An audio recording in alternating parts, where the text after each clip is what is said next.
আছে? হাসবেন, হাসবেন। মুচকি হাসতে পয়সা লাগে না, পয়সা লাগে, এজন্য হাসবেন। আল্লাহর হাবিব সাল্লাল্লাহু আলাইহি ওয়াসাল্লাম বলেছেন, ফাস্তাউসু বিন-নিসাই খায়রা, নারীর সাথে ভালো আচরণ করো।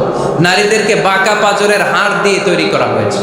এই হাড়কে সোজা করতে গেলে ভেঙে যাবে, রেখে দিলে বাঁকাই থেকে যাবে। তো কি করতে হবে? ফাস্তাউসু বিন-নিসাই খায়রা, কোমল আচরণ করো। আবার আল্লাহর হাবিব সাল্লাল্লাহু আলাইহি ওয়াসাল্লাম বললেন, রিফকাম বিল কাওয়ারিদ, নারীদেরকে কাচের তৈজসপত্র বাসনের সাথে, গ্লাসের সাথে আল্লাহর হাবিব সাল্লাল্লাহু আলাইহি ওয়াসাল্লাম তুলনা করলেন। কাচের তৈজসপত্র, কাচের গ্লাস, কাচের প্লেট যেমনি আস্তে তুলতে হয়, আস্তে রাখতে হয়, নারীদের সাথে এরকম কোমল আচরণ করার আদেশ দিয়েছে কে? কাচের গ্লাস, তৈজসপত্র, জগ কিভাবে রাখেন আপনারা? খুব জোরে এরকম ধপাস করে নাকি? উঠানোর সময় ধপাস করে উঠান? খুব স্মুথলি এটা ধরতে হয়, স্মুথলি এটা রাখতে হয়। তেমনি নারীদের সাথেও স্মুথলি আচরণ করবেন। নারীদেরকে যত আপনি কোমল মোলায়েম ভাষায় কথা বলতে পারবেন, তারা তত আপনার কথা শুনবে। যত সুন্দর সুন্দর কথা, নারীকে, স্ত্রীকে বলবেন, তুমি আমার সব, তুমি আমার কৈতরি, তুমি আমার টুনটুনি, তুমি আমার ময়না পাখি, তুমি আমার সোনা পাখি। ওই যে কয় কলিজা, তার মানে প্র্যাকটিস চলে বাসায়। আর কি ডাকেন? ভাবিরে কি ডাকেন বলেন? জান,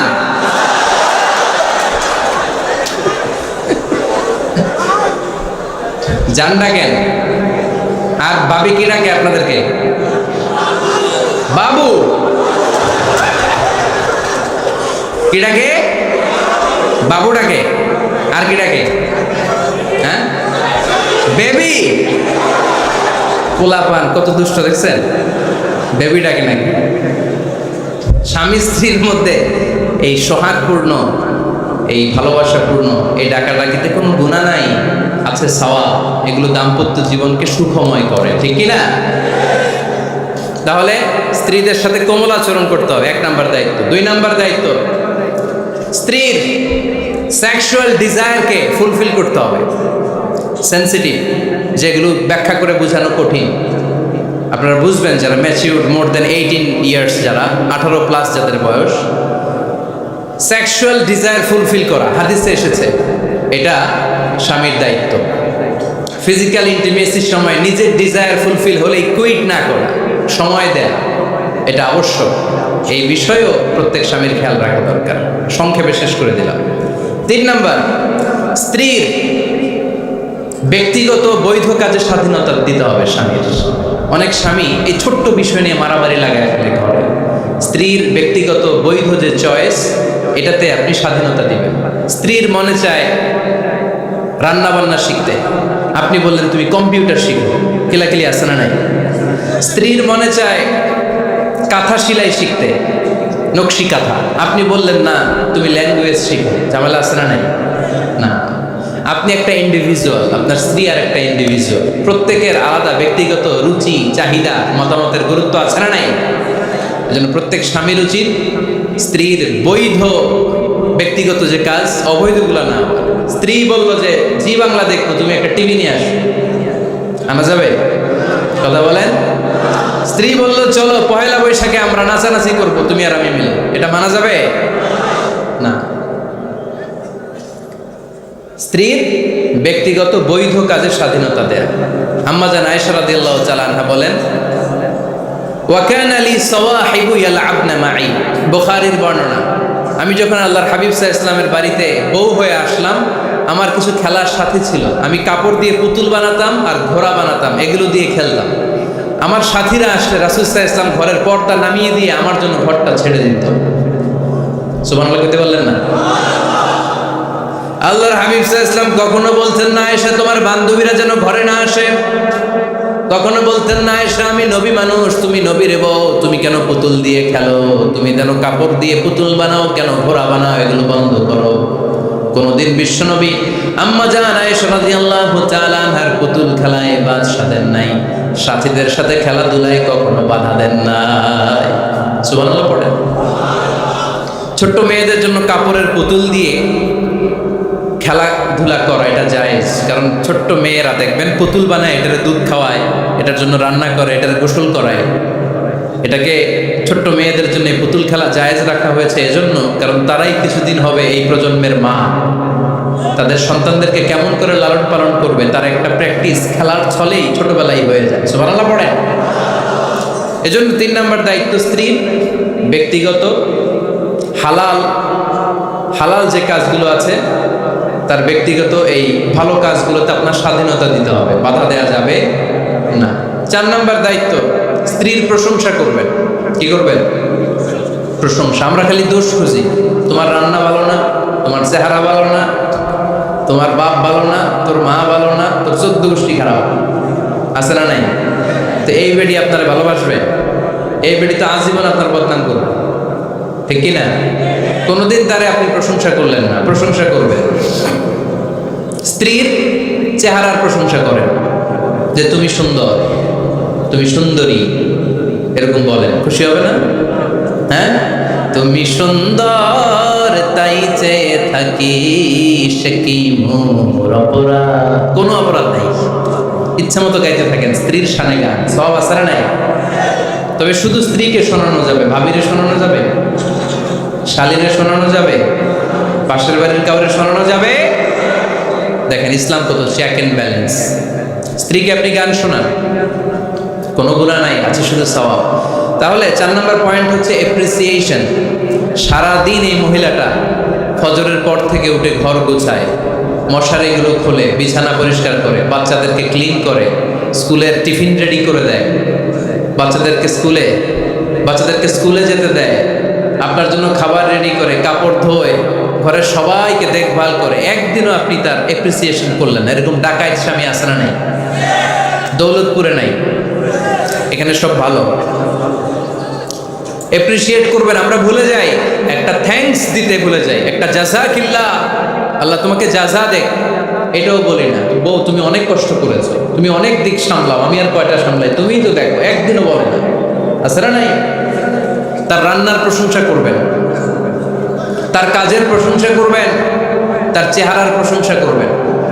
এদিকে তাকান, বলবেন তুমি সুন্দরী, তুমি অনন্যা, তুমি সুস্নিগ্ধা, তুমি প্রিয়ম্বদা, তুমি সুহাসিনী, তুমি সুকেশিনী, তুমি সুভাষিনী, তুমি অসূর্যম পোষ্যা, মেঘ কালো কেশ, কাজল কালো চুল, হরিণের মতো ডাগর ডাগর দুটি তোমার চোখ।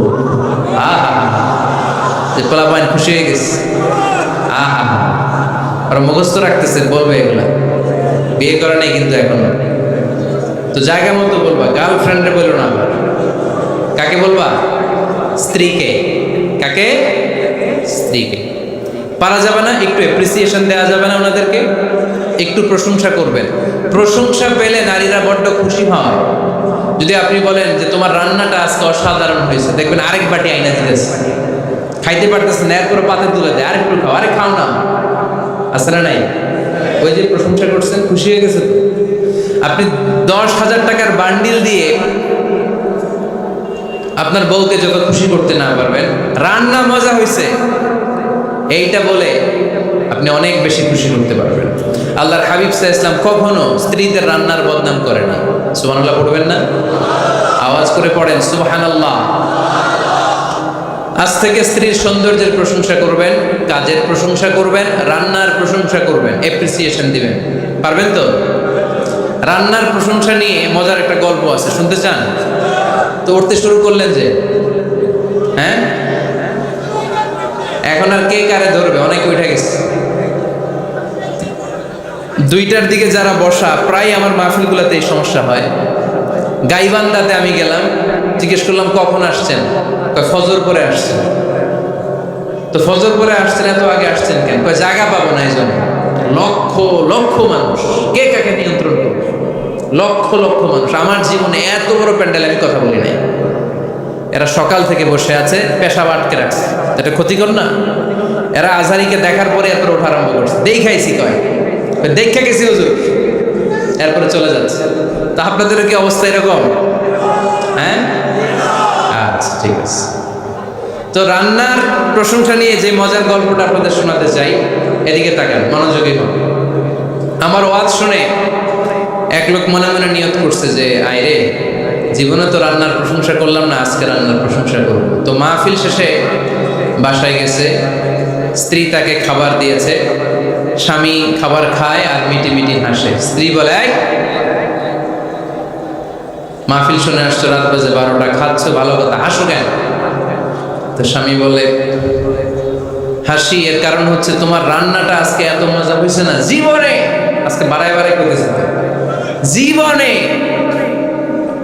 এত মজার রান্না খাইনি, রান্না মজা হয়েছে শুই না। স্ত্রী তো রেগে গেছে, কি গত 10 বছর ধরে তোমার রান্না করে খাওয়াই, একদিনও রান্নার প্রশংসা করলা না, আর আজকে পাশের ঘরের ভাবি একটু গরুর গোশতের তরকারি পাঠাইছিল বাটিতে করে, পাশের ঘরের ভাবি একটু আমাদের বাড়িতে তরকারি পাঠাইছিল, তো ওই তরকারি দিয়েই তোমাকে খাবার দিচ্ছি, আজকে রান্না টান্না আমি করি নাই।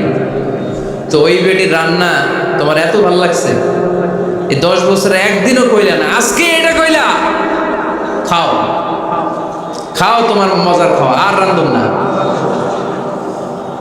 তো প্রশংসা করলে বুঝে শুনে করবেন, একটু এনশিওর হবেন যে রান্নাটা করছিল কে, তা না হইলে কিন্তু ঘরে চুলায় আগুন জ্বলবে না, টানার রোজা রাখা লাগবে, ঠিক কিনা?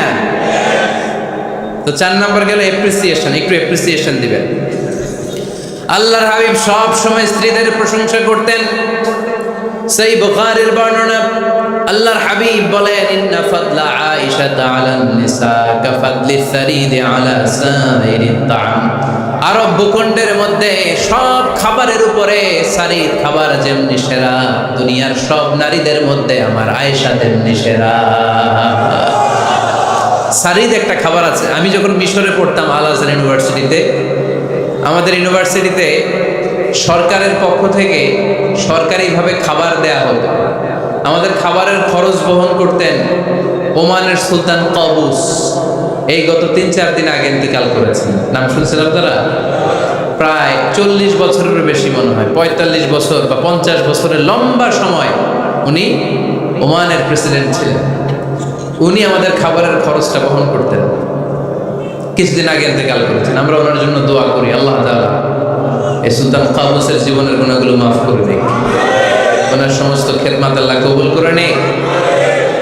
তো আমাদের আল আজহার ইউনিভার্সিটির হোস্টেলে ঈদের দিন একটা খাবার দিত, এটার নাম ছিল সারিদ। রুটি আর গোশত এগুলোকে ম্যাশড করে একটা স্তর বানাতো, এটা কেটে কেটে আমাদেরকে দিত, এটাকে বলে সারিদ। আরব দেশে সবচেয়ে দামি খাবার। আমাদের দেশে যেমনি পোলাও, গরুর রেজালা, রোস্ট, এগুলো খুব উন্নত খাবার ধরা হয়, বিয়েতে সার্ভ করা হয়। আরব দেশে ওইটাকে বলে সারিদ, শ্রেষ্ঠ খাবার। আল্লাহর হাবিব বললেন, সব খাবারের মধ্যে যেমনি সারিদ সেরা, নারীকুলের মধ্যে তেমনি আমার আয়েশা সেরা। দেখেন কেমনে অ্যাপ্রিসিয়েট করতেন। আম্মা জান আয়েশাকে তিনি সব সময় আদর করে হামায়রা বলে ডাকতেন। হামায়রা মানে লাল সুন্দরী বউ। কি সুন্দরী? আম্মা জান আয়েশা রেগে গেলে গাল দুটো আনার ফলের মতো লাল হয়ে যেত, এজন্য ডাকতেন, ও আমার লাল সুন্দরী বউ। সুবহানাল্লাহ কইতে পারলেন না? আবার আম্মা জান খাদিজাতুল কুবরা তাহেরা রাদিয়াল্লাহু তাআলা আনহার ব্যাপারে বলতেন, ইন্নী ক্বাদ রুজিকতু হুব্বাহা। সহিহ মুসলিমের বর্ণনায় তিনি বলতেন, খাদিজার ভালোবাসা আল্লাহ তাআলা আমার হৃদয়ে রিজিক হিসেবে দিয়েছে। আওয়াজ করে পড়ুন আল্লাহু আকবার। তো এইজন্য অ্যাপ্রিসিয়েট করবেন। 5 নাম্বার হচ্ছে আপনার ভালোবাসা স্ত্রীকে প্রকাশ করুন। এক ছাদের নিচে আজীবন বসবাস, 20 বছর হয়ে গেছে এদের সংসার, একদিনও মুখ ফুটে বলতে পারে নাই তোমারে ভালোবাসি। পারছেন? হ্যাঁ, কে কে পারছেন? দেখে হাত তুলে। হাত অর্ধেক তুলে আবার নামায়, ভেজাল আছে, ঠিক কিনা? ভালোবাসি বলছিলেন? কারে বলছিলেন? ভাবিকে না গার্লফ্রেন্ডকে? হ্যাঁ, স্ত্রীকে বলবেন, নিজের স্ত্রীকে বলবেন আই লাভ ইউ। কি বলবেন? কথা বুঝে না বোধহয়। কি বলবেন? সবাই বলেন, কি বলবেন? মুরব্বী একজনও কয় না, কয় এতদিন কইছি না, অহনো কম না। বলবেন, ভালোবাসা প্রকাশ করবেন। স্ত্রীরা এটা খুব চায়, স্বামীর পক্ষ থেকে এই খুনসুটিগুলো খুব পছন্দ করে। আপনি আজকে যে বলেন, দেখবেন ফ্যামিলির সুখ বাড়তে শুরু করছে। সুনানে তিরমিজির বর্ণনা দেখেন, বিশ্বনবী যে আই লাভ ইউ বলতো, তার দলিল শুনেন। সাহাবারা জিজ্ঞেস করলেন, ইয়া রাসূলুল্লাহ মান আহাব্বুন নাস ইলাইক, ও নবী কারে সবচেয়ে বেশি ভালোবাসেন? Who do you love the most, নবী কাকে সবচেয়ে বেশি লাভ করেন আপনি? সাহাবারা প্রশ্ন করলেন, ইয়া রাসূলুল্লাহ কাকে লাভ করেন বেশি? আল্লাহর হাবিব সাল্লাল্লাহু আলাইহি ওয়াসাল্লাম বললেন, আয়েশা, আয়েশা রে। সুবহানাল্লাহ কইবেন না? সাহাবারা বললেন, ওমিনার রিজাল, পুরুষদের মধ্যে কারে বেশি পছন্দ করেন? বিশ্বনবী বললেন, আবুহা, আয়েশার বাবা রে। সাইয়েদনা আয়েশা রাদিয়াল্লাহু তাআলা আনহার বাবার নাম কি? আবু বকর। কি নাম? আবু বকর। আল্লাহর হাবিব সাল্লাল্লাহু আলাইহি ওয়াসাল্লাম বললেন, সবচেয়ে বেশি লাভ করি আয়েশাকে। সাহাবারা বললেন, ওমিনার রিজাল, পুরুষদের মধ্যে কারে বেশি লাভ করেন? আল্লাহর হাবিব সাল্লাল্লাহু আলাইহি ওয়াসাল্লাম বললেন, আয়েশার বাবা রে। সুবহানাল্লাহ পড়ে। আম্মা জান আয়েশাকে বিশ্বনবী এত ভালোবাসতেন। আম্মা জান আয়েশা পেয়ালার যেইখানে ঠোঁট লাগিয়ে দুধ পান করতেন, বিশ্বনবী পেয়ালার ওই জায়গাটা খুঁজে খুঁজে ওই জায়গায় ঠোঁট লাগিয়ে দুধ পান করতেন। আম্মা জান আয়েশা রাদিয়াল্লাহু তাআলা না গোশত খেয়ে হাড্ডি চষে হাড্ডিটা রেখে দিলে বিশ্বনবী আম্মা জান আয়েশার চষা হাড্ডিটা মুখে নিয়ে আবার চষতে শুরু করে দিতেন। পড়েন সুবহানাল্লাহ। দুইজন একসাথে এক বালতি থেকে পানি নিয়ে গোসল করতেন। পড়েন আল্লাহু আকবার। তাহলে এভাবে ভালোবাসা প্রকাশ করতে পারবেন তো? 6 নাম্বার স্বামীর দায়িত্ব হচ্ছে গৃহস্থলী ছোটখাটো যে কাজ আছে এই কাজগুলোতে হেল্প করা। আমরা অনেক সময় এগুলোর লজ্জা মনে করি। আল্লাহর হাবিব সাল্লাল্লাহু আলাইহি ওয়াসাল্লাম আমাদের মডেল। আল্লাহর হাবিব সাল্লাল্লাহু আলাইহি ওয়াসাল্লাম ঘরের কাজে সাহায্য করতেন। আপনারা এইভাবে ওটা শুরু করলেন? হ্যাঁ, বক্কা বসেন বসেন বসেন, শেষ করে দিচ্ছি আর 10 মিনিট, বসেন। আল্লাহর হাবিব সাল্লাল্লাহু আলাইহি সাল্লাম ঘরের কাজে সাহায্য করতেন। আপনারা ঘরের কাজে সাহায্য করেন তো? আম্মা জান আয়েশা বলেন, বিশ্বনবী নিজ হাতে জুতা সেলাই করেছেন, নিজ হাতে জামা সেলাই করেছেন। মুসনাদে আহমদ ইবনে হাম্বলের বর্ণনা, আল্লাহর রাসূল সাল্লাল্লাহু আলাইহি ওয়াসাল্লাম দুধ খেতে মন চাইলে নিজ হাতে ছাগলের দুধ দহন করেছেন। সুবহানাল্লাহ। নিজে আটার খামির বানাতেন, আম্মা জান আয়েশা চুলায় সেকা দিতেন। আবার আম্মা জান আয়েশা রাদিয়াল্লাহু তাআলা আনহা আটার খামির বানাতেন, বিশ্বনবী এটা চুলায় সেকা দিতেন। সুবহানাল্লাহ। দুধ খেতে চাইলে নিজ হাতে বিশ্বনবী ছাগির ওলান থেকে দুধ দহন করে আম্মা জান আয়েশার কাছে দিয়ে দিতেন। সুবহানাল্লাহ। তাহলে ঘরের কাজে সহায়তা করবেন, ঘরের কাজে সহায়তা। 7 নাম্বার হালাল এন্টারটেইনমেন্ট, হালাল বিনোদন, এটা ইসলাম জায়েজ রেখেছে। অনেকে আমরা বিনোদনটাকে হারাম মনে করি, এরকম আছে না নেই? হ্যাঁ, বিনোদন 2 ধরনের, একটা হারাম এন্টারটেইনমেন্ট আর একটা হচ্ছে হালাল এন্টারটেইনমেন্ট। আম্মা জান আয়েশা রাদিয়াল্লাহু তাআলা আনহাকে নিয়ে মরুভূমিতে দৌড়াদৌড়ি করতেন। ভাবির সাথে দৌড়াদৌড়ি করছেন কারা কারা? দেখি হাত তোলেন। হ্যাঁ, দৌড়াদৌড়ি করছেন কোথায়? যৌতুকের লেগে হেতেরে দৌড়াইছেন? হেতি বাস আল্লাহ দিছে দৌড়, এই দৌড়াদৌড়ি না। আম্মা জান আয়েশা রাদিয়াল্লাহু তাআলা আনহার সাথে বিশ্বনবী মরুভূমিতে দৌড়াদৌড়ি করেছেন। বলেছেন, আয়েশা দেখো কে কার আগে ওই খেজুর বাগান ধরতে পারে, তুমি আগে না আমি আগে। একবার বিশ্বনবী জিতলেন, তার 7 বছর পরে প্রথমে আম্মা জান আয়েশা রাদিয়াল্লাহু তাআলা আনহা দৌড়ে জিতলেন, তার 7 বছর পরে বিশ্বনবী জিতে আম্মা জান আয়েশাকে হারিয়ে দিলেন। পড়েন সুবহানাল্লাহ। ঈদের দিন আম্মা জান আয়েশাকে হাবাসী সাহাবাদের তীর আর বল্লম দিয়ে যে খেলা চলতে খেলা দেখাতেন। সুবহানাল্লাহ। বিশ্বনবী খেলা দেখাতেন আম্মা জান আয়েশাকে। এই হচ্ছে স্বামীর দায়িত্ব। হালাল এন্টারটেইনমেন্ট আপনি করতে পারবেন। বসেন, দোয়া করে দিচ্ছি, বসেন। বুঝতে পারছেন অনেক আগে আসছেন আপনারা। বসেন, বসে যান। এখন এর জন্য দোয়া করবেন। স্বামীর পক্ষ থেকে স্ত্রীর জন্য দোয়া, এটার গুরুত্ব আছে না নাই? বিশ্বনবী তার স্ত্রীর জন্য দোয়া করতেন। স্ত্রীর জন্য দোয়া করবেন, রব্বানা হাব লানা মিন আজওয়াজিনা ওয়া যুররিয়াতিনা কুররাতা আ'য়ুন ওয়াজআলনা লিল মুত্তাকিনা ইমামা। ও আল্লাহ, আমার স্ত্রীদেরকে, আমার সন্তানদেরকে আমার চক্ষু শীতলকারী বানিয়ে দেন। পড়েন আমিন। আল্লাহ আমার স্ত্রীকে এমন বানান, স্ত্রীকে দেখলেই যেন আমার হৃদয়টা প্রশান্ত হয়, আমার চোখ যেন জুড়িয়ে যায়। এই 10টা দায়িত্ব স্বামীর সুখী দাম্পত্য জীবনের জন্য। স্ত্রীর দায়িত্ব আজকে বলার সুযোগ হলো না, অন্য কোথাও অন্য কোনো মাহফিলে এই বিষয় নিয়ে আলোচনা করব।